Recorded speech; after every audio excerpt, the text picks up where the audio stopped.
लोग सोच रहे हैं कि इनके अंदर कोई कष्ट ही नहीं है, कोई दुख ही नहीं है। मैं नहीं रो रही हूँ तो क्या मेरे अंदर दुख नहीं है? मेरा परिवार ख़त्म हो गया, मेरे पिताजी ख़त्म हो गए, क्या मेरे अंदर कोई दुख नहीं है? मैं नहीं रो रही हूँ तो मेरी आगे की लाइफ कैसे चलेगी, कैसे क्या होगा मैम? कुछ नहीं पता कब क्या क्या कर दिया जा सकता है, क्योंकि मैंने ये लड़ाई बहुत लंबी लड़ी है और अभी भी लड़ रही हूँ इस लड़ाई। आज हम 2017 में जो उन्नाव और रेप और मर्डर केस हुआ था उसकी सर्वाइवर के साथ बातचीत करेंगे।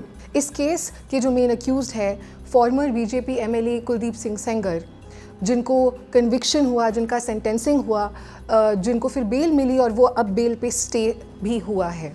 लेकिन आज हम उस केस से थोड़ा हटकर, थोड़ा दूर जाकर हम सर्वाइवर से जानना चाहेंगे कि उनकी ज़िंदगी कैसे बदली है, उनको हम थोड़ा और नज़दीक से जानेंगे। और जैसे आप बोल रहे थे कि आप बरेली में पले बड़े हैं और उसके बाद आपको उन्नाव लेके आए थे आपके पापा। आपके ऐसे दोस्त या रिश्तेदार हैं जो इस केस के बाद आपके टच में हैं या नहीं हैं? मैम वो इतना डर चुके हैं, इतना उनको डर हो गया है कि वो सामने नहीं आ सकते, क्योंकि मुझे अपनी लड़ाई अपने अकेले लड़नी है। वो लोग हमारे साथ नहीं खड़े होंगे क्योंकि वो डरे हुए हैं। वो सामने से आके नहीं बोल सकते ये चीज़, चाहे कितना भी कोई कह ले, कितना भी हमारा परिवार उनसे बोल दे कि हमारे उसमें बोले। जो लोग हमारा भी साथ दे रहे हैं वो भी डर गए हैं, वो भी डरे हुए हैं, क्योंकि इतने बाहुबली नेता के खिलाफ कैसे वो लोग आ जाएंगे। उस एक्सीडेंट में जिसकी आप अभी बात कर रहे थे उसमें दोनों आंटियों की आपकी मौत हुई थी। उनमें से एक विटनेस भी थी केस में। जो लॉयर थे वो कोमा में चले गए थे, वो भी एम्स में थे। कुछ टाइम बाद उनकी भी मौत हो गई। आपके पापा की मौत हुई। आपकी दादी जिनको बहुत सदमा लग रहा था इस सबका, जिनकी तबीयत ख़राब थी, उनकी भी मौत हुई है। तो जब से ये केस शुरू हुआ है 5 लोगों की मौत हुई है आपकी ज़िंदगी में। तो जब आप देखते हैं कि आपके साथ इतना सब हुआ है तो कभी कभार आपको लगता है कि आप कितने टाइम तक ये लड़ाई लड़ते रहेंगे? मैम अभी जो आपने कहा है ये पूछना आपका बहुत उचित था, क्योंकि मुझे बात करने का टाइम मिला। और 18 में मेरे पिता की मौत मारते हैं वो लोग, उसके बाद मौत होती मेरे पिता की जेल में ही। मेरा यही कहना है कि अभी किसी की भी तेरहवीं नहीं हुई, मेरी दादी की भी नहीं हुई, मेरे पिताजी की भी नहीं हुई, मेरी चाची की भी नहीं हुई और मेरी मौसी की भी 13वीं नहीं हुई। मुझे तो पता नहीं, मुझे भी एक्सीडेंट हो गया था, मैं तो वेंटिलेटर में थी 6 महीना। मेरे जब होश आया तो मैंने पूछा चाची मौसी, तो कुछ लोग बहुत मेरे परिवार वालों ने बहुत देर हमें नहीं बताया। मुझे किसी ने गांव से बताया, जब मेरे पास फ़ोन वगैरह आया मुझे किसी बोला। मैं जब गांव गई तो मैंने पूछा चाची मौसी कहाँ पे है, तो सब लोग बोले आपको नहीं पता कि आपकी चाची मौसी उसी एक्सीडेंट में एक्सपायर हो गई है, नहीं बची वो लोग सोच रहे हैं कि इनके अंदर कोई कष्ट ही नहीं है, कोई दुख ही नहीं है। मैं नहीं रो रही हूँ तो क्या मेरे अंदर दुख नहीं है? मेरा परिवार ख़त्म हो गया, मेरे पिताजी ख़त्म हो गए, क्या मेरे अंदर कोई दुख नहीं है? मैं नहीं रो रही हूँ तो हमसे पूछिए ना मैम कितना मेरे अंदर दुख है। मैं क्या सोच रही हूँ कि मेरी आगे की लाइफ कैसे चलेगी, कैसे क्या होगा मैम? कुछ नहीं पता कब क्या क्या कर दिया जा सकता है, क्योंकि मैंने ये लड़ाई बहुत लंबी लड़ी है और अभी भी लड़ रही हूँ इस लड़ाई। आपने बच्चों की बात करी। आपके 2 बच्चे हैं, 1 और 2 साल के। वो सब करने में आपको क्या क्या दिक्कतें हो बहुत रही हैं? दिक्कतें हुई। अपने 2 महीने के बच्चे छोड़ छोड़ के मैंने इस केस की पैरवी की है अकेले। मैंने अपना अकेले केस लड़ा है, अभी भी पैरवी कर रही हूँ, अभी भी लड़ाई, क्योंकि मैं ही अकेले रह गई हूँ लड़ने के लिए। मैं अपने बच्चे छोड़ छोड़ के गई हूँ, घर में कोई सुरक्षा नहीं है मेरे बच्चों की, ताकि देख सके कोई अदर पर्सन तो आके मेरे बच्चों को नहीं उठा के ले, क्योंकि मेरी सास तो जब तक डंडा लेके खड़ी होगी जब तक तो बच्चों को उठा के लेके चले जाएंगे। कोई भी लेके जा सकता है। लाइफ टाइम में मैं अपने बच्चों की जिम्मेदारी ले ही नहीं सकती, क्योंकि कब खत्म कर दिए जा सकते हैं मैम, कोई भरोसा नहीं है कब क्या हो सकता है। वो गांव भी एक तरीके से बटा हुआ है, क्योंकि कुछ लोग हैं वहाँ पे जो उस तरफ के विटनेस है और कुछ लोग के यहाँ इस तरफ के विटनेस है। तो गांव में कैसा माहौल है आपको पता है क्या? मैम गांव में मैं तो जाती नहीं हूँ, कभी कभी जाती हूँ तो मैम मुझे जाना भी था, बट लेकिन ऐसा ऑर्डर हो गया तो मुझे अंदर से डर सा हो गया, क्योंकि मैम उनके लिए सुरक्षा 5 सुरक्षाकर्मी कुछ नहीं है मैम। वो कहीं से भी गोली चला सकते हैं। जांच तो होती रहेगी, कार्रवाई होती रहेगी।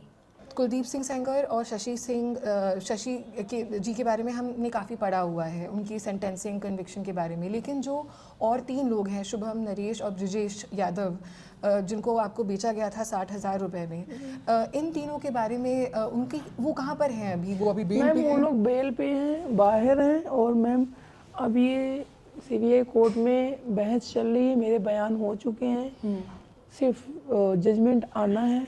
मैम अभी उनको सज़ा नहीं हुई है और भी बाहर टहलना है। मैम खतरा तो उनसे भी है ना मुझे। हाँ जी। ऐसी कोई चीज़ है जिसके बारे में आप बात करना चाहेंगी जो अभी तक किसी मीडिया वाले ने आपसे पूछा नहीं हो? मैम मीडिया वालों ने ये चीज़ पूछे नहीं कि आपके फ़ोटोज़, वीडियोज़, परिवार की फ़ोटोज़, वीडियो लेके आप AI द्वारा बना के CRPF तो मेरे साथ चलती है, दुनिया देख रही है, सरकार को भी पता है, होम मिनिस्टर को भी पता है। AI से बना के मेरे हाथ को फ़ोटो लेके CRPF को टच करा रही है, AI द्वारा बनाया जा रहा है। मैम मैं चीज़ दिखा भी सकती हूँ, मेरे पास फ़ोटोज़ भी है। बिल्कुल। तो ये चीज़ क्या जनता को करना उचित है? कुछ लोग ऐसे हैं कि मेरी फ़ोटोज़ को दुनिया में उजागर कर रहे हैं, जान पहचान कर रहे हैं, ताकि हम उनके निशाने पे रहें, कभी भी मुझे मार सकें। फ़ोटो DP पे लगा के दुनिया को दिखा रहे हैं। मेरे फ़ोटो में पता नहीं क्या लगा देते हैं, स्टिक वगैरह लगा देते हैं, जो हंसने का होता है, जो गंदा स्टिक होता है, उस चीज़ को लगा के, क्या मुझे पता नहीं अब मेरी फ़ोटो है? जब मेरे होम मिनिस्टर, मेरे प्राइम मिनिस्टर जी को, मेरे मुख्यमंत्री जी को जब साड़ी पहना दिया जाता है AI द्वारा, दुनिया में दिखाया जाता है, दुनिया देखते हैं, जब इलेक्शन होता है, जब आता है इलेक्शन आने का टाइम होता है, अखिलेश भैया को, मायावती को, प्रियंका गांधी को, राहुल गांधी को साड़ी पहना के जब ऐसा कर दिया जाता है, तो हम तो कुछ नहीं, मैं तो आम इंसान हूँ। राइट। आप बीच में कुछ काम वाम भी सीख रही थी ना, कि कुछ आप साइड पे कुछ आप काम भी कर सके, कुछ पैसे भी कमा सके, उसका क्या हुआ? सीख रही थी। जब मैम ये सब हो गया तो मैं सीख भी नहीं पा रही, क्योंकि हर इंसान को डर है।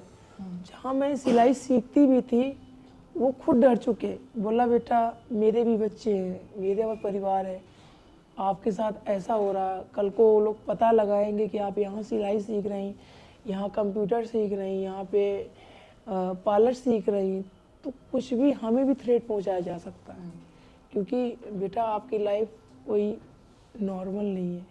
पर आप चाहेंगे कि आप वापस कुछ सीखें और खुद अपनी कमाई मैं करें? सीख सके, ताकि मैं आगे बढ़ूं, अपना जीवन, अपने बच्चों को पाल सकूं, अपना परिवार चला सकूं, क्योंकि परिवार में कौन है मेरा। जब आप रात को सोने जाती हैं तो आपके दिमाग में क्या चलता है? मैम वही दिमाग में चलता है कि मेरे साथ ऐसा ऐसा हुआ। मेरे शरीर में 250 टाँके लगे हुए हैं, सर पे लगे हुए हैं 60 टाँके, और माथे में लगे मैम 20 टाँके। मैम बहुत सारे टाँके शरीर पे, सारी शरीर टूटी हुई मेरी, हर एक जगह जगह पे रोड, मेरे हाथ में रोड पड़ी, पैर में रोड पड़ी। मैम हमसे पूछे ना कि मेरी कितनी तकलीफ, मुझे वही सोच सोच के आता है कि मैं भी एक नॉर्मल लड़की होती तो मैं भी पढ़ लिख के आज अपने हौसले पे मैं भी कोई किसी कोर्ट पे खड़ी होती, कोट पहन के अपनी लड़ाई लड़ती, लोगों की लड़ाई लड़ती, देश में जो बच्चियों के साथ में रेप गलत हो रहा, मारा जा रहा है, उनकी लड़ाई लड़ती। आप क्या बनना चाहती थी बड़े होके? मेरा सपना था कि मैं एक एडवोकेट बनूं, लोगों की, बच्चों की लड़ाई लड़ूं। 1 साल बाद अगर सब अच्छा चले, आप क्या चाहेंगे कि आप 1 साल बाद आपकी ज़िंदगी कैसे दिखे? मैम वापस क्या चाहिए, मैं अपना पिता तो वापस ला नहीं सकती हूँ, ना अपना परिवार वापस ला सकती हूँ। मेरी फैमिली है, मेरा परिवार है, इनको सबको सेफ रखा जाए लाइफ टाइम तक, और मैं अपने कानून, अपने सरकार के निगरानी में रहूं, ताकि मुझे कोई थ्रेट ना पहुंचा पाए।